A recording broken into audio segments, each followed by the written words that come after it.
Hello everyone, welcome back to my channel easy learning with Myra. तो आज मैं आप लोगों के साथ शेयर कर रही हूँ ये सी टेट का प्रीवियस ईयर का क्वेश्चन पेपर है और ये है सीडीपी का पार्ट। तो चलिए इस पेपर को जो है रिवाइज कर लेते हैं साथ में। सबसे पहला क्वेश्चन नंबर 1 क्या है। After getting hurt during a play activity Rohan started crying. Seeing this his father responded, don't behave like girls, boys don't cry.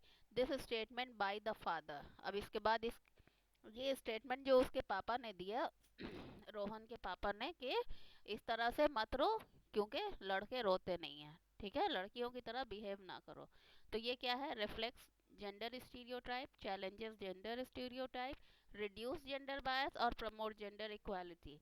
तो इसका आंसर क्या होगा, नंबर 1।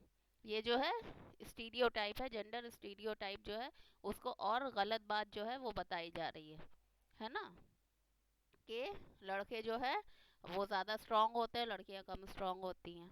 नेक्स्ट क्वेश्चन क्या है। In a progressive classroom a teacher should follow fix curriculum, the emphasis should be on competition among the students, ample opportunity should be provided for construction of knowledge, students should be e-labeled on the basis of their academic scores। तो यहाँ पर क्या होगा, answer number 3 जो है वो सही होगा, है ना। क्योंकि क्या है कि हर तरह से जो है नॉलेज को बढ़ाने के लिए ज़्यादा अपॉर्चुनिटीज़ मिलनी चाहिए बच्चों को, ठीक है। इसके बाद third question. After observing that students are struggling to proceed further on an ongoing activity, a teacher decides to provide cues and hints in form of what, why, how. According to Lev Vygotsky theory, this strategy of teacher will क्या होगा, demotivate the children to learn, act as a scaffold of learning, cause withdrawal tendency among students, be meaningless in the process of learning। तो इसका answer क्या होगा, number 2, ठीक है। वाइगॉट्स्की के theory के अकॉर्डिंग ये स्कैफोल्डिंग होगी बच्चे के लिए, ठीक है, कि टीचर जो है थोड़ा हिंट दे रहा है ताकि वो और ज़्यादा प्रमोट हो। ओके। नंबर 4 क्या है। Which of the following is correct in the context of socialisation of children.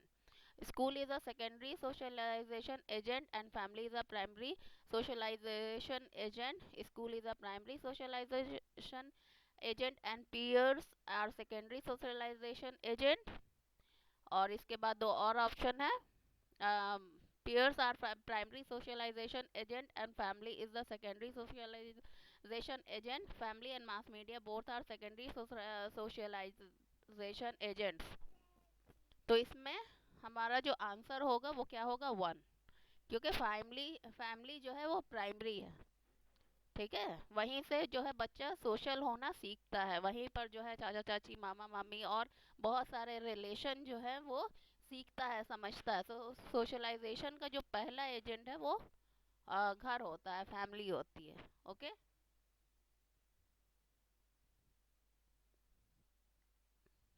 Theory of multiple intelligence emphasizes that intelligence quotient can be measured only by objective tests. Intelligence in one domain ensures intelligence in all domains. There are several forms of intelligence. There are no individual differences in intelligence।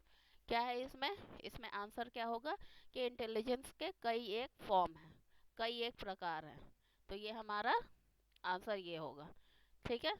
इसके बाद क्या है, number 6। According to the Lawrence Kohlberg theory, performing an act and doing something because other approves it represent, क्या represent कर रहा है ये कौन से स्टेज में आता है कोलबर्ग की थ्योरी के अकॉर्डिंग।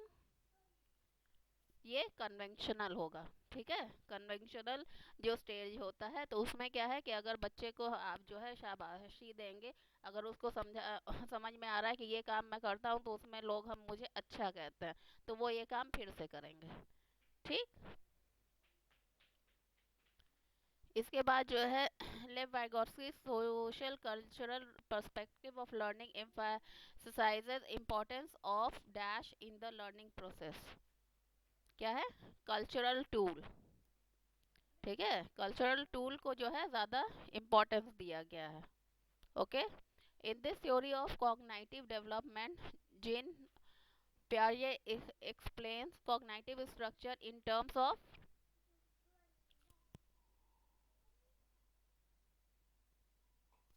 इसका आंसर क्या होगा? Stimulus response association. ठीक है, ये होगा नंबर 2। इसके बाद pre operational stage in Jean Piaget theory of cognitive development characterizes development of abstract thinking, centration in thought, hypothetical deductive thinking, ability to conserve and seriate objects।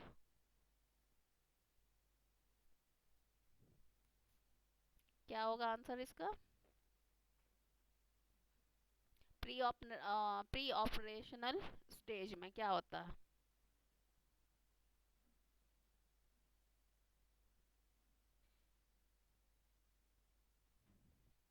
यहाँ पे abstract thinking तो यहाँ पे स्टार्ट नहीं होती है ना?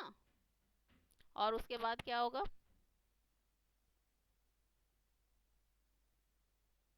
इसका आंसर होगा 3।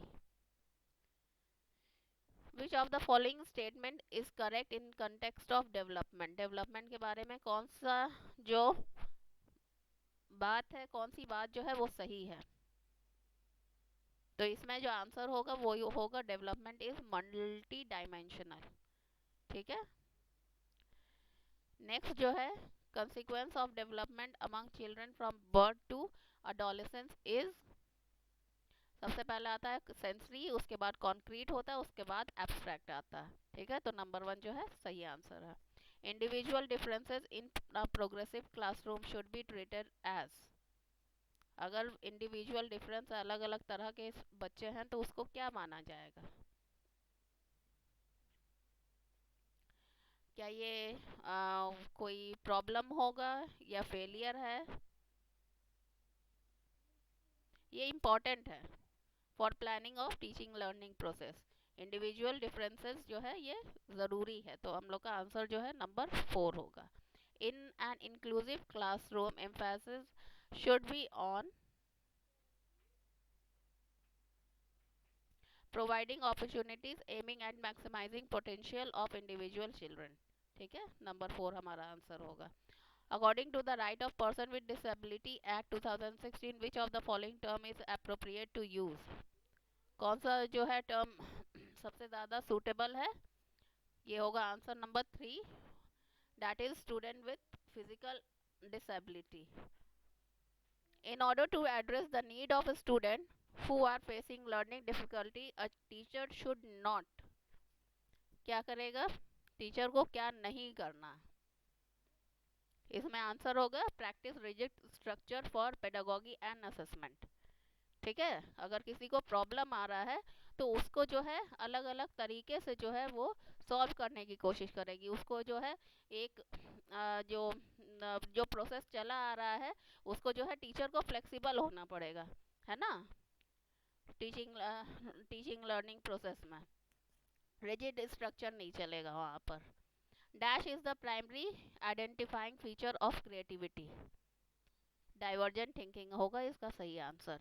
इन order to address learner from diverse background, a teacher should,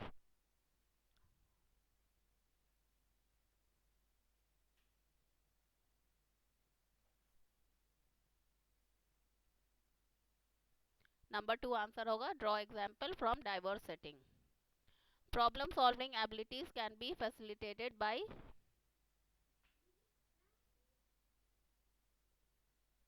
encouraging use of analogies. ठीक है, नंबर 3 इसका सही आंसर होगा। इसके बाद 19 है, motivation to learn can be sustained bye,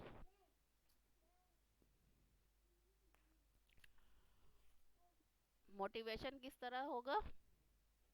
focusing on mastery oriented goals, ये होगा सही आंसर। शेम क्या है? इसका आंसर क्या होगा?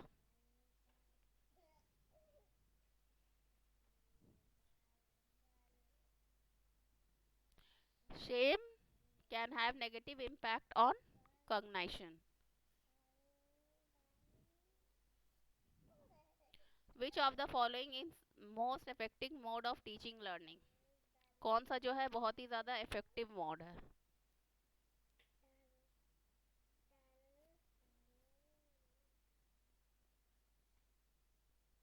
इसमें होगा number 2, exploration of relationship between concept. ठीक है। इसके बाद आता है 22, a teacher should analyse the various errors made by students on a given task because.